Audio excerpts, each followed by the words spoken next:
ವೃಕ್ಷಮಾತೆ ಪದ್ಮಶ್ರೀ ಪ್ರಶಸ್ತಿ ಪುರಸ್ಕೃತೆ ಸಾಲುಮರದ ತಿಮ್ಮಕ್ಕ ನಿಧನ. ಪದ್ಮಶ್ರೀ ಪ್ರಶಸ್ತಿ ಪುರಸ್ಕೃತೆ ಸಾಲುಮರದ ತಿಮ್ಮಕ್ಕ 114 ವಯಸ್ಸು ನಿಧನರಾಗಿದ್ದಾರೆ. ಉಸಿರಾಟದ ಸಮಸ್ಯೆಯಿಂದ ಬಳಲುತ್ತಿದ್ದ ಅವರು ಬೆಂಗಳೂರಿನ ಜಯನಗರದ ಆಸ್ಪತ್ರೆಯಲ್ಲಿ ನಿಧನರಾಗಿದ್ದಾರೆ. ಸಾಲುಮರದ ತಿಮ್ಮಕ್ಕ, ಆಲಮರದ ತಿಮ್ಮಕ್ಕ ಎಂದೂ ಕರೆಯಲ್ಪಡುವ ಇವರು ಕರ್ನಾಟಕ ರಾಜ್ಯದ ಒಬ್ಬ ಭಾರತೀಯ ಪರಿಸರವಾದಿ.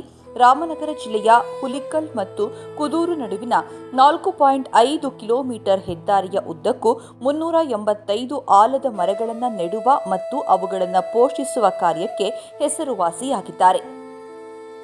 ಅವರು ಸುಮಾರು 8,000 ಇತರ ಮರಗಳನ್ನು ನೆಟ್ಟಿದ್ದಾರೆ. ತಮ್ಮ ಪತಿಯ ಬೆಂಬಲದೊಂದಿಗೆ ಅವರು ಮರಗಳನ್ನು ನೆಡುವಲ್ಲಿ ತಮ್ಮ ಜೀವನವನ್ನು ಸಾರ್ಥಕತೆಯನ್ನು ಪಡಿಸಿಕೊಂಡರು.